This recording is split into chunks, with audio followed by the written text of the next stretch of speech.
Hello, ladies and gentlemen. Welcome back to another episode here on African Confessions. The following story that you're going to be listening to, it comes from a translation of a message that I received. The translation of that message, it reads like this. Hello, Brother Nash, how are you? Please post my own story as hidden identity. Social media has ruined my life by making me compare my life with that of my old friends from the past. I did not even realize that I was leading myself to the path of destruction. So as I scrolled through my Instagram feed, I could not help but feel a part of me insecure, like my friends seemingly living perfect lives, relationships, and always looking at all the things that they have even on Facebook, making me to question my own life. Little did I know that my life was about to take a drastic turn, one that would make me realize what is the true cost of comparing my life with the lives of other people. So there was this other time when I kept on following this other friend of mine from high school who had just gotten engaged to her boyfriend.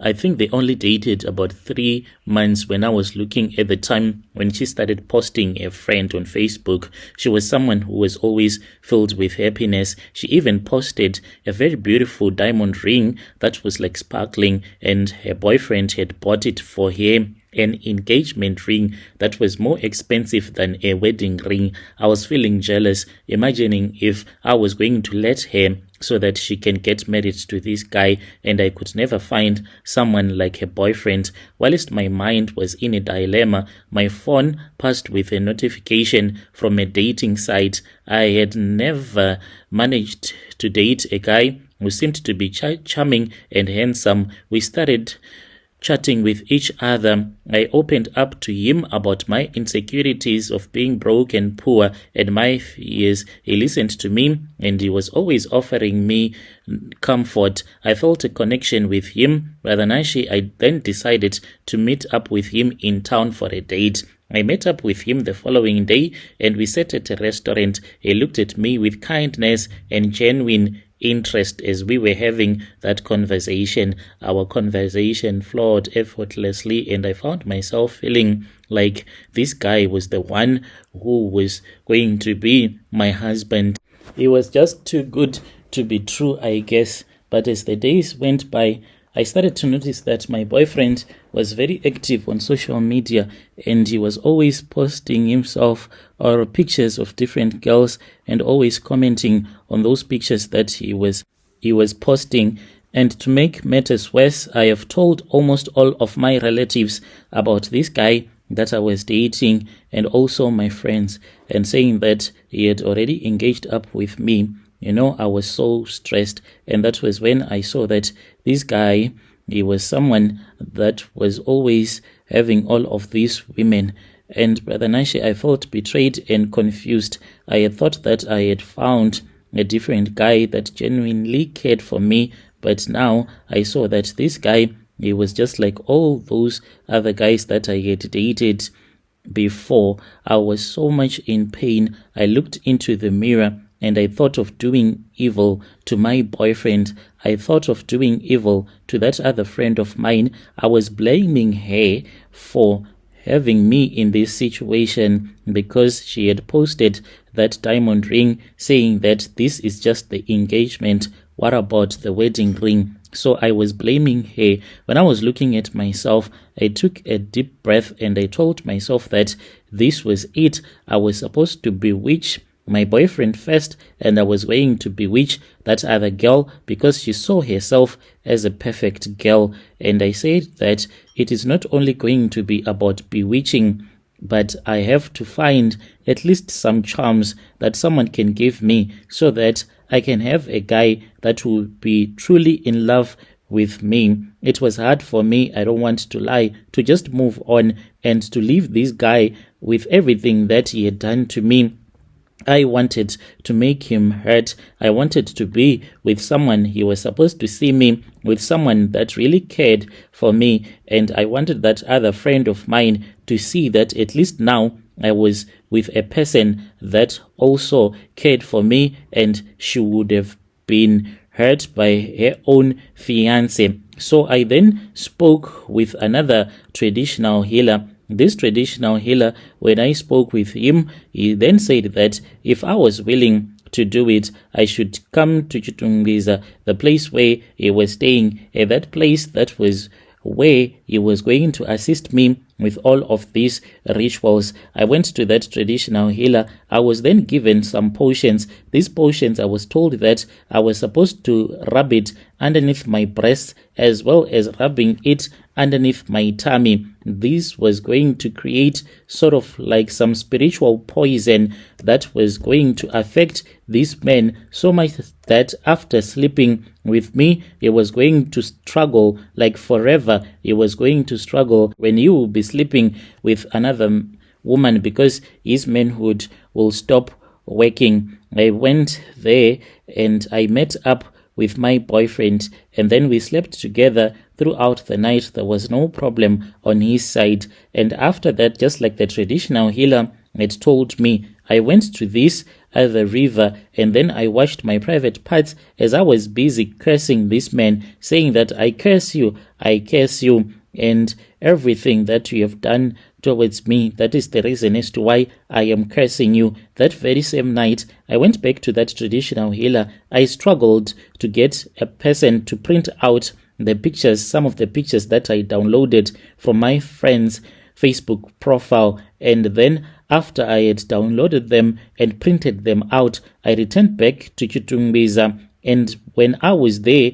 that was when I gave those pictures to that traditional healer. This traditional healer then asked me and said, what is it that you want me to do? I then said that all that I want is for my friend to never get married because I do not want to see her happy. She is all over social media pretending like she has found someone who really cares for her. She is always on social media posting all the things that her boyfriend is doing for her. So I do not want such a thing to happen. I want to make sure that this friend of mine will struggle. Her boyfriend is going to break up with her.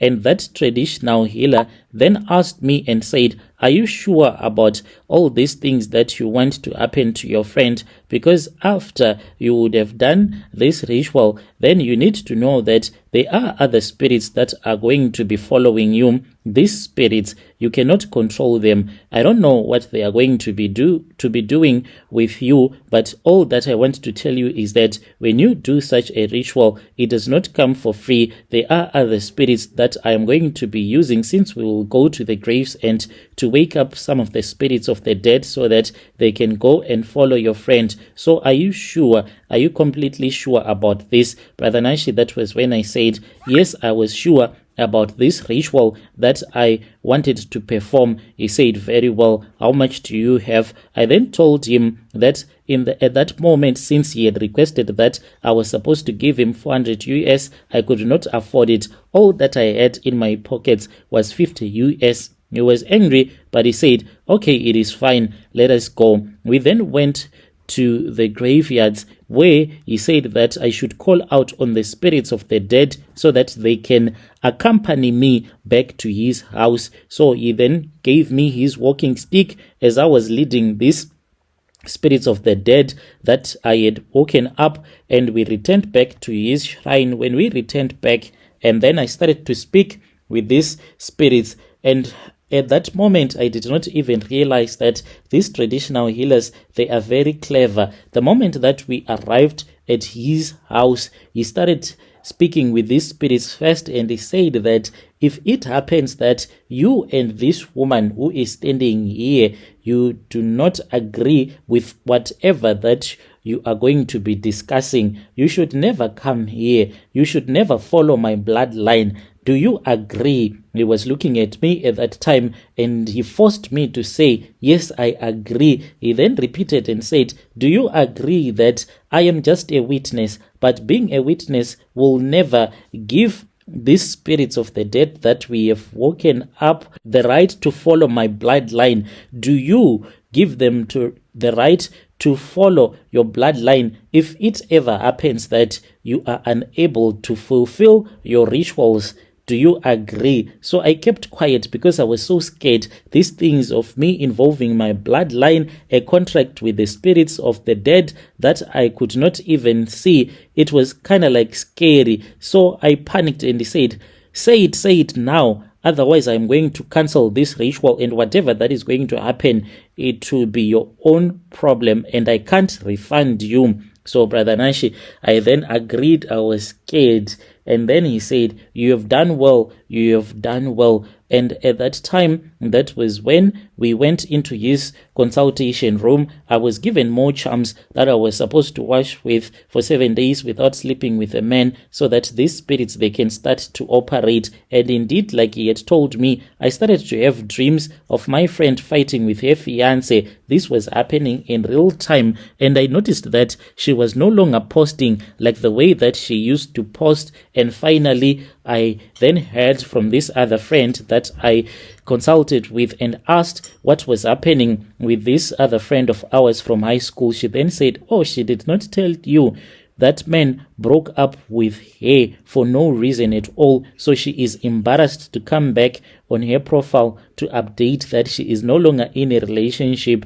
And indeed, the following day, that was when I saw that her Facebook was saying single. And I was so happy. Fast forward, Brother Nashi, what is happening to me is that sometimes I have dreams, and in these dreams, there are men that do come and sleep with me, and whenever I wake up, I will see that there is evidence indeed that there is someone that would have slept with me, and I'm always hearing voices that will be speaking with me, and I know that now I am being followed by a spiritual husband. So I need a spiritualist who can pray for me. Then I can disclose this to my relatives. I really do not want this to happen to me anymore. I am scared that I can die anytime soon, because there are some things that I see on my sanitary pad when I am on my period, which I do not understand. Things that will be like my bodily tissue mixed with my own blood. And I have dreams of some animals that will be eating up my own womb. When you post my story, please tell me. I'll be following through in the comment section. Yo, dear listeners, right there was a message that was sent to me by one of our sister right there. Strange things indeed, they do happen in this world.